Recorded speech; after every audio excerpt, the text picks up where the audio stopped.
Hi, what's up, everyone? Sorry for the 3-minute delay. I'm here with Jag, and he is a performing arts physical therapist. We connected, what was it, like 2 months ago? Almost. Yeah, I think it was 2 months ago at the dance PT program. Yeah, talking about that. Yeah. And then fast forward, was it a week or two ago, Jag posted a video of him dancing, and he's like, God, he's good. Jag's good. And so of course I shared it. I'm like, oh my God, look, it's Jag. So I just have natural love for Jag just from a dance video. I was like, oh my God, I'm awesome. Thank you. Thank Glad you. it resonated with you. Oh, it really did. It really did. So tell us about your practice and stuff, so people can just like, who's Jag? Yeah. So my name's Jag, and I work in London, so in London, United Kingdom, and I'm a physio. I work as part of R&D Physio, and we're a clinic based here in London. We've been running for around 5 years now, and me mainly, I specialize in dance physio and also chronic pain patients. So awesome. It's so good to have you. Yeah. You're from London. I had no idea. Like literally, I think I feel like my jaw has dropped of like excitement. I'm so happy. Wait, time difference. What is our time difference right now? So right now it is 12 p.m. Oh my God, I had no idea. Okay, remind me, and we will definitely do a much earlier time, because I could have done earlier today. I just have that set time. That's okay. That's fine, yeah. You're like, it's My fine. sleep pattern at the moment is not great, so I'm going to bed at 1 a.m. anyway, so it's so not too like, good. I got this. Yeah. I'm definitely flexible for that. I had no idea. I'm so like self-evolved. I'm like, everybody's like close to East Coast time. Yep. Well, Jag, oh my God, it's so good to have you on here. Jag did a post recently that got me to reach out to him, and it was about being vulnerable to patients and how that makes a difference. Would you mind sharing what even started that need, where you felt like it was a need? Could you tell a little bit about that journey? Yeah, sure. So I think it kind of started maybe 3-4 years ago. I went to a public speaking event. So at this time I wanted to kind of improve my public speaking abilities, and I think during that one of those sessions I went to a certain public speaking event where they spoke about vulnerability, and the director, the course director, he introduced me to Brené Brown. So I don't know if you've heard of Brené Brown, but she's got a TED talk, and you guys have not heard of Brené Brown. Just watch it on Netflix, and you're welcome. Yeah. So she's got an amazing TED talk. I think it's got millions of views now. And since that video, I think we started practicing and just being vulnerable, talking about things that almost made us uncomfortable, made us really step out of our comfort zone. And what I noticed was, just personally, in my own experience, I noticed how me sharing my own experiences got me to relate to other people on that course. And actually other people reached out to me saying they've had similar stories, similar experiences. So it's really interesting to see how in our heads we have this perception of, how certain things should be, how we should portray ourselves. But actually, once you start speaking about your insecurities, your weaknesses per se, you really start to resonate with other people and you really get closer to them. So that's how it started initially. And then working as a physio, I started to notice actually me talking to patients and asking them how they're actually feeling, not just, I guess, on a day-to-day basis, not just about how they've done with their pain or like their rehab program, but actually how they're doing in general life. They started to open up to me, and I've noticed our relationship changed. They started to get closer to me. They started being more open to what I was talking about, more open to listening to me. So just through that, for me, vulnerability was able to show me how it really forms a strong relationship, even with your clients, with yourself, with just everyone in general. Yeah, I mean, I couldn't agree more. I'm completely on the same page with you. When in physical therapy school, I was definitely given the message over and over again: don't be open, keep that wall up. And as soon as I let that guard down, patients were getting better. Patients were getting better. And when they're holding back and not being open with me about stuff, they don't get better. Like it's really, and what I mean by that is they don't do their homework. you know, or they're not being honest with me. I had one dancer patient. It sucked. Oh, it sucks so hard. Because you want, you know, like you want them to get better. And I gave this dancer 2 exercises to do. Just two. And That's the minimum you want initially. and I found out because I was collaborating, of course, everything was signed away for me to be able to talk with the director of the dance program and talk about her situation. And I was talking with the director of the program and about this dancer. And I said, you know, hey, have you, you know, like heard anything, you know, that, and she's, and I told her that the dancer had said, I haven't been doing the exercises. Meanwhile, she went to the director and, oh no, she said she hadn't been doing the exercises. We went to the director and she said she was doing her exercises. And I said, I don't know what to believe on this, but we clearly are getting different stories on what's going on. And fortunately from that communication with the director, I learned that she had already gone to another physical therapist because she didn't like it, and she was happy with the answer they said, which was go get another surgery because she has ligamentous laxity.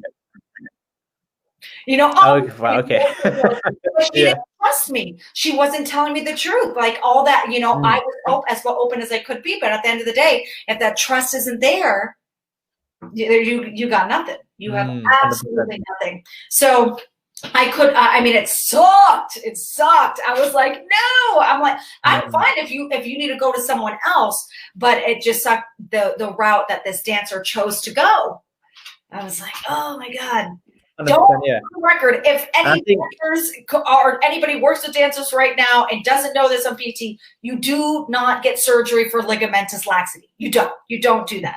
You don't. Like, that's not cancer. So like, no. Oh my God. Yeah, I think like you raised a really important thing there, is about the trust as well. Like, I think when you're vulnerable with someone, you're doing it because you want to relate to them and you want to be able to trust them as well, in a sense. So I think it's really important there, because I've had few clients myself who are dancers and they're very reluctant to be open about how they feel about the actual physio exercises, because, you know, you give them 2 exercises, but they want to do more. They're so used to training rigorously, training a lot, and they don't want to do 2 exercises.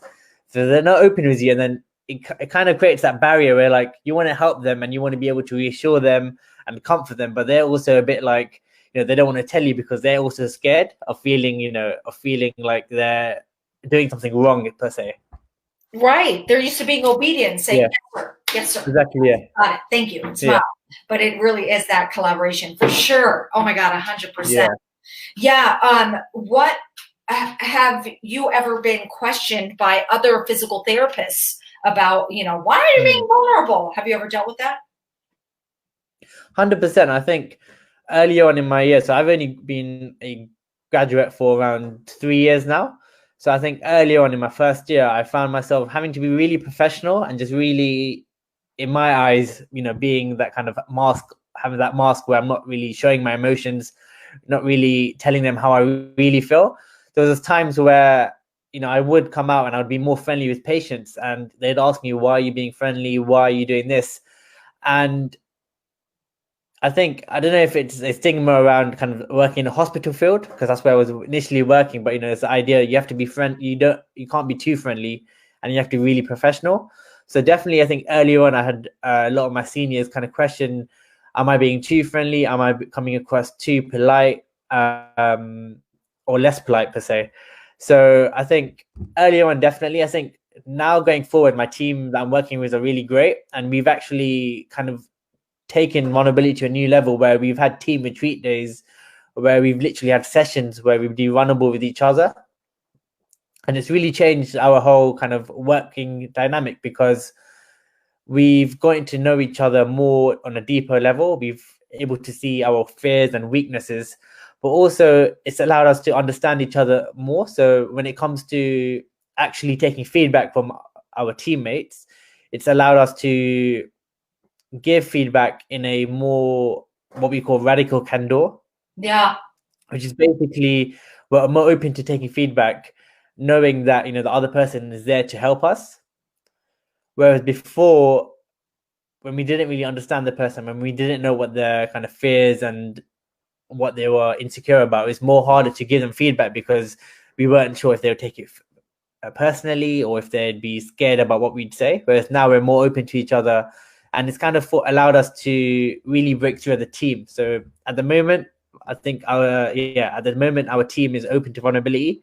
Whereas I'd say before, when I was working in a hospital, it wasn't something that was spoken about too much. It was only when you had one-on-one meetings where you'd speak about it. But yeah, exactly. Yeah, precisely. Oh yes, let me wear my collared shirt. There we go. Oh, mobilize. Hello, goodbye. Like literally, yeah. Yeah, no. Dumb. Doesn't it? I mean, it's less fulfilling too. It really is. I mean, when I feel like rewards are so much higher when somebody gets out of their is able to get back into their show, and do a specific lift or whatever, has really been holding them back. It's so cool to see them achieve that. And even more exactly, so that relationship. It's pretty awesome. It's pretty awesome. And I think when you're actually hiding like your true self, when you actually have that mask on, it really kind of rubs off as well the way you like help people, because when you're not being vulnerable, it's almost like you're putting on a mask, and people can kind of often sense that feeling. And I think that's where it comes back to that kind of trust thing, where like sometimes people, when they feel you're being fake, they might not trust you as much, if that makes sense. Yeah, absolutely. Yeah. And I mean, we know it. We know when someone's not being fully themselves. And I always look at it as an alarm, just in any relationship, where if I'm opening up to someone and they're listening, fine, but I don't know anything, they're not opening up to me on an equivalent level, that right there just shows like, oh, cool, there's a separation here and we're not on the same page. And it makes me hold back. Yeah.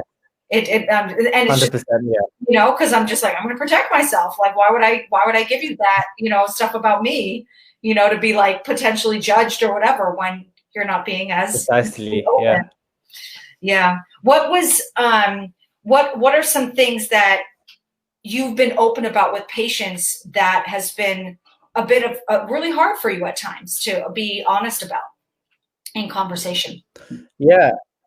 That's a good question. I think things that were tough for me, I guess, speaking about kind of family life, like talking about times where I've had stuff going on in the family, and just being open to patients. Today I've had a bad day, and XYZ, something's happened in my family, and telling them how I felt in that moment, and telling them, actually today I might not be a great day. I might not be as happy as always. I might not be smiling. And I think those kind of periods where the patient actually looks at you, and actually it's interesting because they don't react the way you'd expect them to. They always react better than you want them to, kind of, if that makes sense. It's almost like they give you that reassurance that you want, and then it's almost like they also open up. So I think one example is telling a patient about my own experiences with an accident I had, so a running accident, and I injured my knee. And I think opening up and telling them, it kind of hurt. It was kind of hurt me at that moment, because it stopped me from reaching my goals. At that time, I was dancing more, and I was really moving forward with my goals.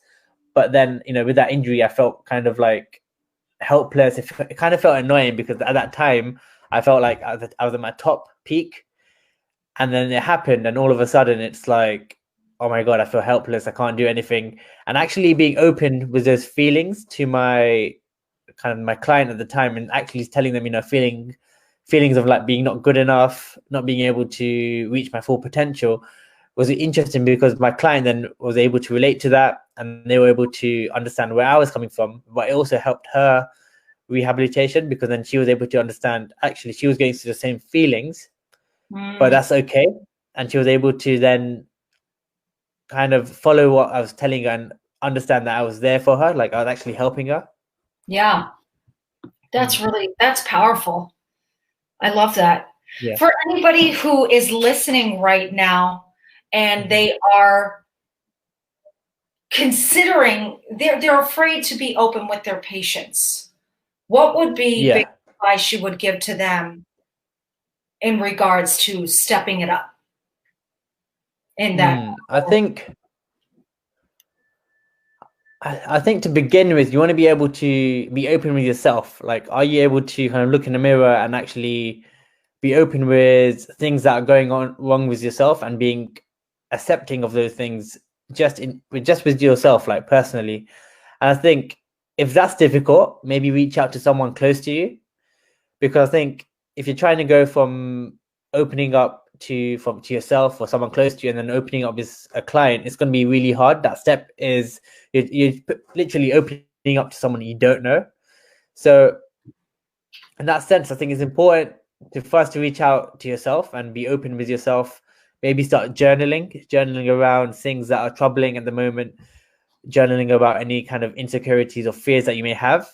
Then from there, take it to someone close to you, someone you trust, someone who you look up to, and just tell them how you're feeling. Tell them something that you're scared to talk about, scared to be open about, and then from there you can kind of slowly progress to clients. Because if you open up to a client straight away, it might feel a bit daunting, and it might feel a bit strange as well when you opened up and you've never done it before, and there's a client just looking at you like, what? So yeah, start with someone how uncomfortable you feel. Exactly, precisely. Yeah,